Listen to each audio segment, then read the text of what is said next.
Most people think they know how the Cold War began. In the spring of 1945, American and Soviet soldiers meet at the river Elbe, shake hands on a broken bridge, and grin for the cameras as allies who have just crushed Hitler together. 3 years later, those same allies are staring at each other over barbed wire in a divided Berlin. Churchill declares that an iron curtain has descended across the continent. Missiles roll through Red Square. American school children practice crouching under their desks. And for the next 4.5 decades, the world lives one telephone call away from the end of everything. The textbook explanation is elegant. Two ideologies, capitalism and communism. Two systems, so opposed they could not share a planet, locked in a struggle that ended only when one of them collapsed in 1991. It's a clean story. It fits neatly into a chapter, and it is dangerously incomplete because it hides the engine of the entire conflict. The Cold War was not, at its root, a war of ideas that happened to involve money. It was a war of money that learned to speak in ideas, and it was won and lost the way wars of money are always won and lost, not on battlefields but on balance sheets. Let me say that again because it matters. The Cold War began as a fight over the design of the world economy, years before anyone called it a Cold War, and it ended not with a battle but with a bankruptcy. Ideology gave the struggle its language. Money gave it its shape, its timetable, and its winner. And once you follow the money, the familiar story starts breaking open. You will find a hotel in the mountains of New Hampshire where 730 men redesigned the world's money while the war was still burning, and the American architect of that system, later accused of secretly serving Moscow, dead of a heart attack 3 days after defending himself before Congress. You will find the first great crisis of the age triggered not by an invasion, but by the introduction of a new banknote. You will find a 5-star general in the White House warning his own country against its own arms industry. And you will find the mightiest empire of the 20th century brought down in the end by two prices, the price of bread and the price of oil. So let's go back. Not to 1945, not to Yalta or the ruins of Berlin, but to July 1944, to a grand railway hotel beneath Mount Washington in New Hampshire, where the Second World War's most consequential battle was fought by men in suits, 11 months before the fighting in Europe even ended. To understand what happened in that hotel, you have to see the world as it actually stood in 1944. Europe was a smoking ruin from the Atlantic to the Volga. Britain, the banker of the old world, was effectively bankrupt. Its empire mortgaged to pay for the war. Its gold and dollar reserves bled white. The Soviet Union had broken the German army, at a cost almost beyond comprehension, roughly 27 million dead and a quarter of its physical capital destroyed, but its soldiers now stood across half of Europe. And the United States stood alone in a category of its own. American factories, untouched by a single enemy bomb, were producing roughly half of the world's industrial output. American vaults held about 2/3 of the world's monetary gold. Whoever wrote the rules of money and trade for the post-war world would, in a very real sense, own the piece. Here is the mechanism that matters, and your textbook probably never paused on it. When one nation's currency becomes the world's reserve currency, the money every other country holds, prices its trade in, and borrows in, that nation gains a quiet, permanent advantage over every other economy on Earth. It can pay its debts in money it alone can print. Economists would later call it exorbitant privilege. In 1944, it was simply the prize, and it was sitting on the table in New Hampshire. America had already had a taste of what creditor power felt like. All through the war, London had paid for American supplies under Lend-Lease terms that Washington wrote, and Keynes himself had crossed the Atlantic to beg for the money on Britain's behalf, a national humiliation he never forgot. The scale of the machine behind that leverage was hard even for allies to grasp. A single American plant at Willow Run was turning out a heavy bomber roughly every hour by 1944, and the shipyards were launching cargo vessels faster than submarines could sink them. Against that backdrop, the conference in New Hampshire was never really a negotiation between equals. It was a settlement conference between a creditor and everyone else. The Bretton Woods Conference opened on the 1st of July 1944 in the Mount Washington Hotel, 730 delegates from 44 nations, and the story of that conference is really the story of two men. One was John Maynard Keynes, the most famous economist alive, representing an exhausted Britain and proposing a genuinely radical idea, a neutral world currency called Bankor that would belong to no single nation. The other was Harry Dexter White, a rumpled combative economist at the United States Treasury, the son of Lithuanian Jewish immigrants, brilliant, abrasive, and holding every card that mattered. White's plan buried Keynes's. The dollar, not banker, would sit at the center of the system, convertible into gold at $35 an ounce, with every other currency pegged to the dollar. The new International Monetary Fund and World Bank would both be headquartered in Washington. Keynes fought, charmed, and thundered. It did not matter. The creditor writes the contract. The setting only sharpened the point. The Mount Washington Hotel had been reopened and repainted for the occasion. The delegates worked in committee rooms thick with cigarette smoke and mimeograph ink. And Keynes, already dying of heart disease, collapsed during the conference and worked much of it from his room. Treasury Secretary Henry Morgenthau presided, but everyone in the building understood whose pencil drafted the clauses that counted. It was White's. The Soviet delegation was there too, and this is the detail the conventional narrative skips. Moscow negotiated hard, won concessions, and signed the final act. Then Stalin looked at what membership actually required, disclosing gold and currency reserves, opening books, accepting a system built around the American dollar, and when the deadline came at the end of December 1945, the Soviet Union simply declined to ratify. The first refusal of the Cold War was not a speech or a shot. It was an unpaid membership. Think about what that refusal actually priced in. Joining meant Soviet gold counted, weighed, and reported to an institution across the street from the White House. It meant the ruble's value expressed in dollars, Soviet trade routed through a dollar system, and Soviet planners answering, even loosely, to rules written by the United States Treasury. For a regime built on sealed borders and secret budgets, the price of membership was transparency. And transparency was the one currency Stalin refused to spend. Weeks later, asked to explain Soviet behavior, a diplomat in Moscow named George Kennan wrote the famous long telegram, and Washington began rearranging its picture of the world. But the split had already happened, quietly, in the ledgers. And what of Harry Dexter White, the man who built the dollar's throne? Here the story turns very dark. White had spent the war, we now know, in contact with Soviet intelligence, and decrypted Soviet cables released decades later, the Venona files, describe a treasury source most scholars identify as White. How much he gave, and why, whether he saw himself as a spy or as a self-appointed diplomat building the post-war peace. Historians still fight about, and serious scholars have read the same cables and reached different verdicts.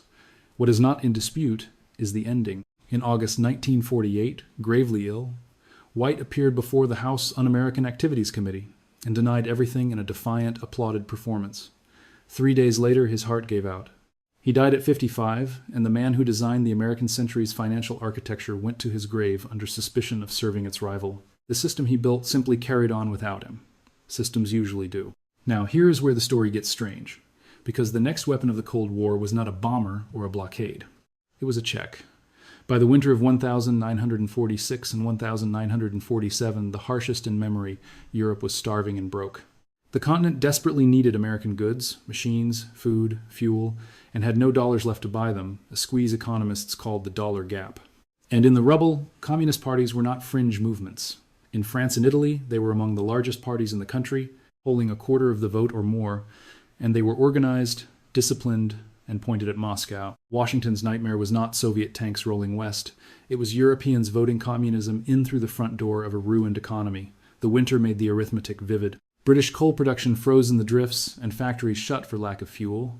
Bread went on the ration in Britain for the first time, later even than during the war itself.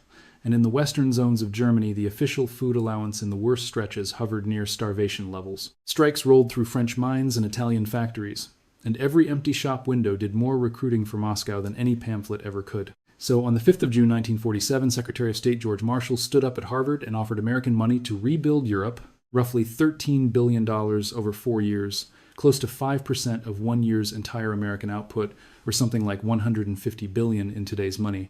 And the offer was extended deliberately and cynically to the Soviet bloc as well. Molotov came to Paris with 100 advisors, listened, and walked out, because the plan's conditions, open accounts, integrated economies, dollars at the center, were Bretton Woods all over again. Stalin then forced Czechoslovakia and Poland, which had eagerly accepted, to withdraw, and answered with his own economic bloc, sealed behind his own trade system. In Italy's pivotal 1948 election, American money, some of it the CIA's first covert political operation, poured in to keep the communists out. The Marshall Plan worked. Western European output roared past pre-war levels, and something else happened too. The Iron Curtain was drawn in currency before it was ever built in concrete. Europe divided along the line where the dollars stopped. The plan's machinery mattered as much as its size. Martial aid mostly arrived not as cash but as goods, and when a French miller or Italian steelmaker paid in local currency for American wheat or machinery, that money went into so-called counterpart funds that governments, with American approval, reinvested in ports, power plants, and railways. Dollars on one side of the line built infrastructure twice over. On the other side, Moscow's answering bloc, formalized in 1949 as Comecon, moved goods by quota and barter, and Stalin extracted reparations from his zone of Germany, while Washington pumped capital into the other. Two economic experiments were now running side by side on one continent, and the border between them hardened by the month. Then the money war produced its first true battlefield, and the conventional narrative has the cause almost backwards. In occupied Germany, the old Reichsmark was so worthless that the real currency was the American cigarette, and shops stood empty because no one would sell goods for paper. Nobody trusted. So the Western Allies prepared a secret weapon, a new currency. Printed in the United States, packed into 23,000 wooden crates, and shipped under military guard in an operation codenamed Bird Dog, the Deutsche Mark was announced on the 18th of June, 1948, and introduced 2 days later.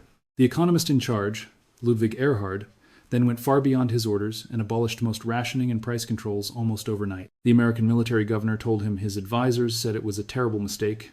Erhard replied that his own advisors told him exactly the same thing. Within days, goods that had vanished for years reappeared in shop windows, summoned back by money that finally meant something.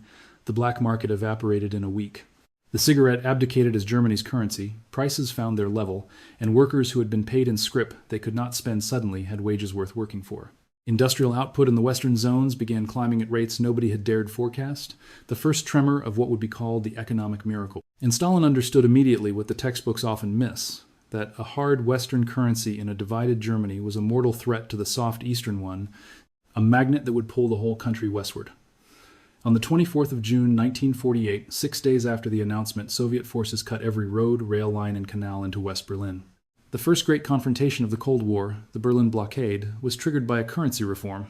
For 11 months, Allied aircraft flew around the clock, some 278,000 flights, hauling 2.3 million tons of coal, flour, and medicine, one landing roughly every minute at the peak, until Stalin conceded the point and lifted the blockade. The first battle of the Cold War was fought over a banknote.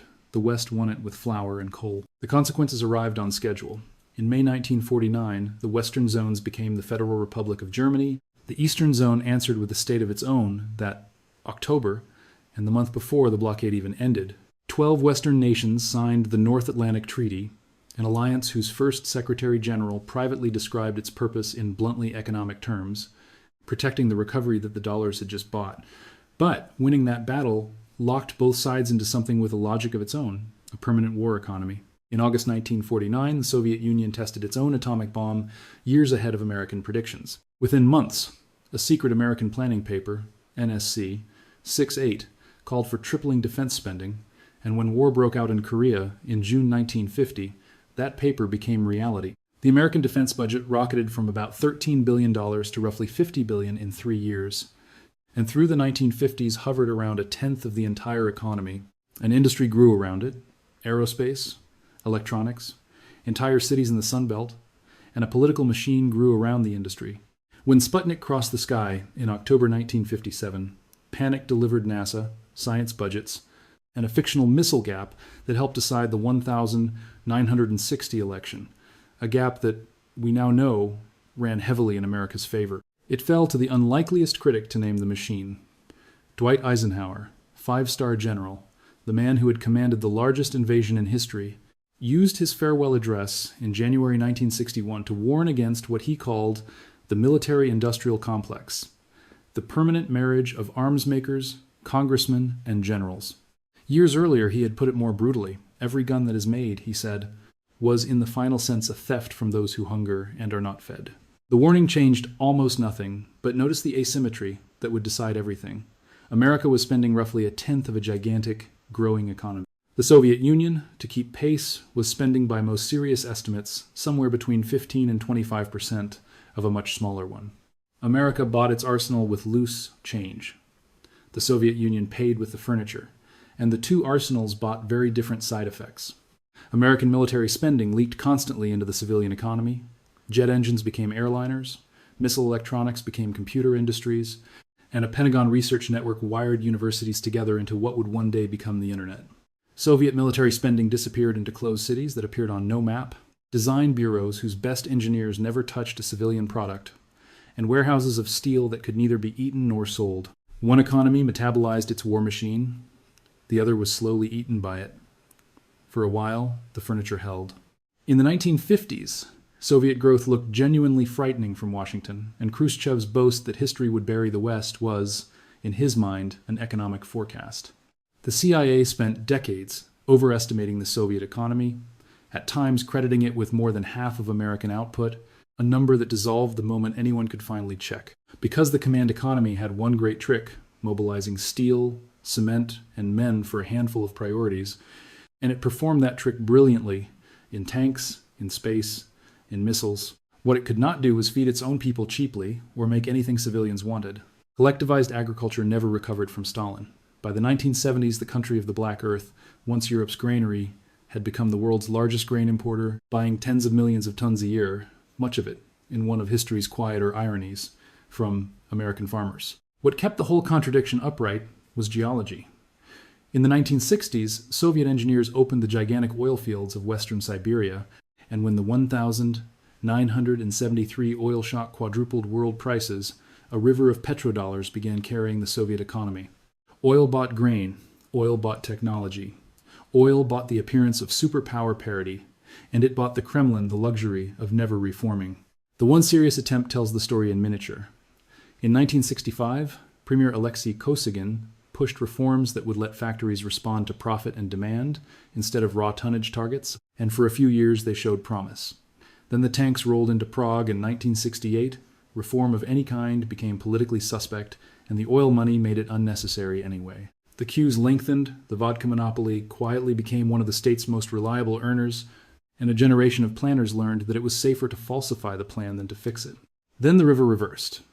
In 1979, the Soviet army marched into Afghanistan and onto a billion-ruble treadmill. In 1985, Saudi Arabia, tired of propping up prices, opened its taps, and by mid-1986, oil had crashed from around $30 a barrel to near $10. The economist Yegor Gaidar, who later had to govern the wreckage, argued that this was the moment the Soviet Union's fate was sealed, an empire that sold oil to buy bread, suddenly unable to afford either.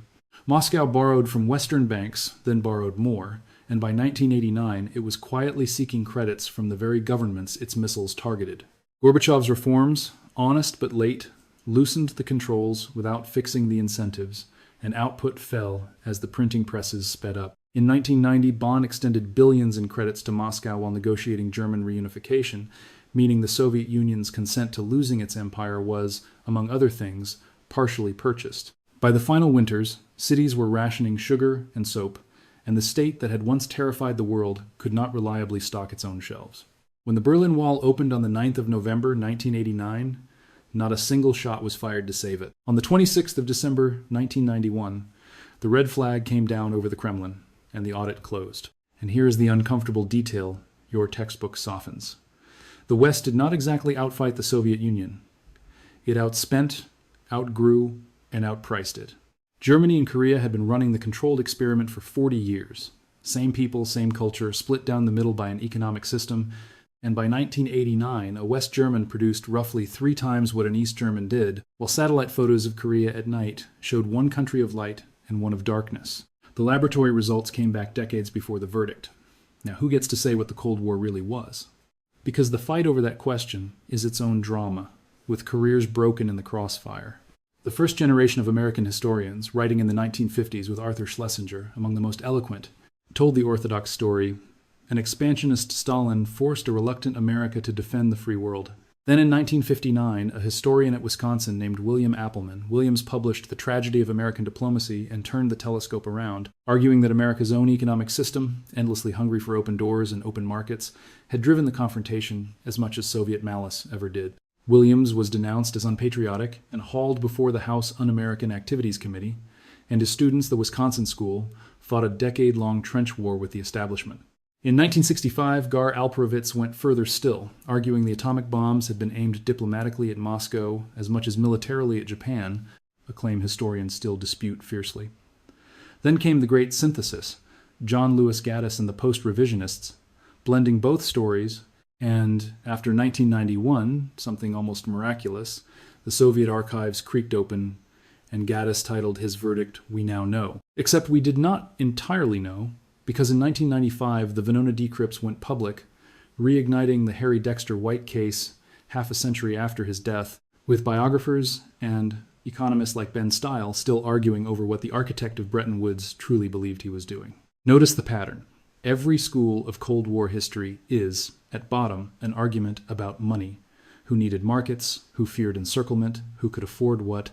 Even the war about the war followed the money, and each school had the defects of its bank balance, so to speak. The orthodox writers underweighted how threatening American economic power genuinely looked from a wrecked Moscow. The revisionists underweighted Stalin's terror and paranoia, which no trade policy explains. The archives humbled everybody, which is roughly what archives are for. Now, let me bring all of these threads together, because no single decision made the Cold War, and that is exactly the point. You had a wrecked world in which one nation held half the industry and 2/3 of the gold, and wrote the rules of money to match. You had a Soviet Union that read those rules, understood them perfectly, and refused to sign, choosing isolation over an American-designed system.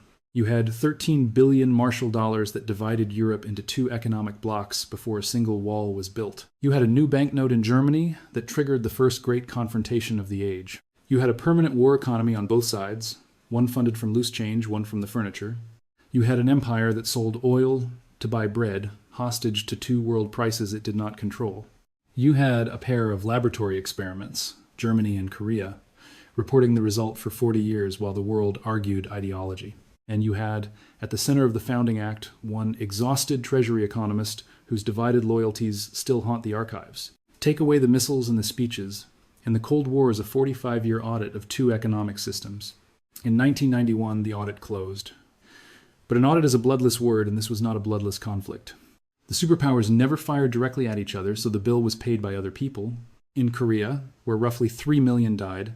In Vietnam, where the dead numbered well over 2 million. In Afghanistan, where 1 million perished and a Soviet generation bled. In Angola, Guatemala, Indonesia, a ledger of proxy wars whose combined toll runs to an estimated 20 million human beings. The nuclear arsenals themselves consumed staggering treasure, roughly $5.5 trillion for the American program alone by one careful audit, an average of nearly $100 billion a year for half a century. Eisenhower's stolen bread on a planetary scale.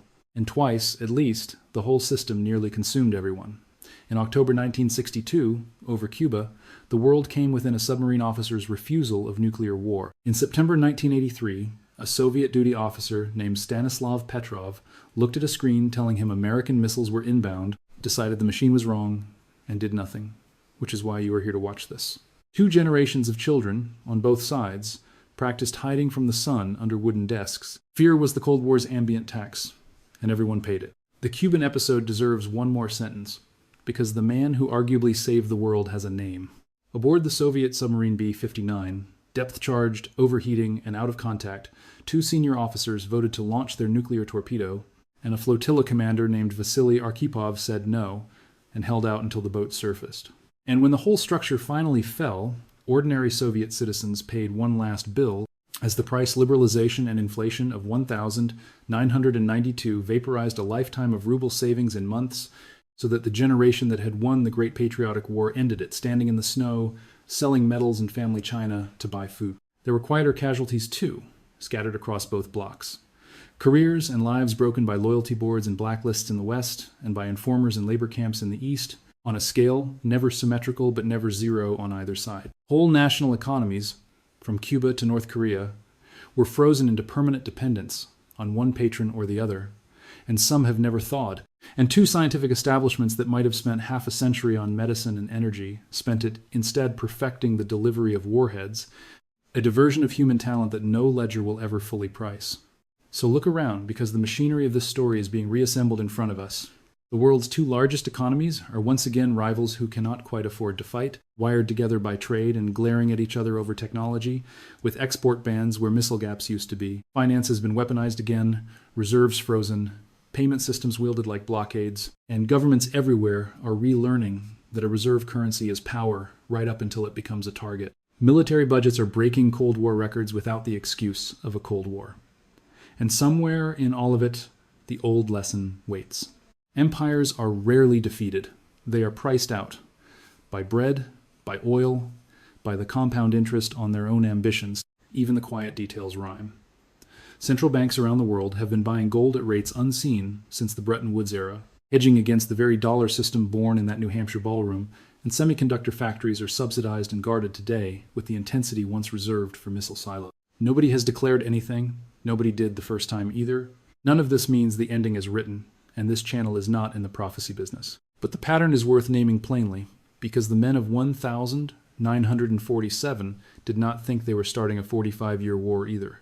They thought they were stabilizing a currency, funding a harvest, protecting a recovery, one reasonable balance sheet decision at a time, and the structure those decisions built outlived every one of its architects. The next time someone tells you the Cold War was simply a battle of ideas that communism was destined to lose, you'll know better. You'll know it began in a New Hampshire hotel over the design of the world's money, a year before the shooting war even ended. You'll know the first crisis was detonated by a banknote, the decisive weapon was a price, and the surrender was signed by an economy, not an army. And you'll know that the man who built the winning system died accused of serving the loser, a mystery the files have never quite closed. If this changed the way you see the 20th century's longest war, hit that subscribe button, because this channel digs up the money buried under history's tidy stories, the debts, the deals, and the prices that actually decide events. Drop a comment and tell me which force you think truly decided the Cold War, the dollar order born at Bretton Woods, the Marshall money that split Europe, the Deutsche Mark that triggered the blockade, or the oil crash that bankrupted the empire. I read every single one. Give the video a like if you made it this far. It genuinely helps. And I'll see you in the next one.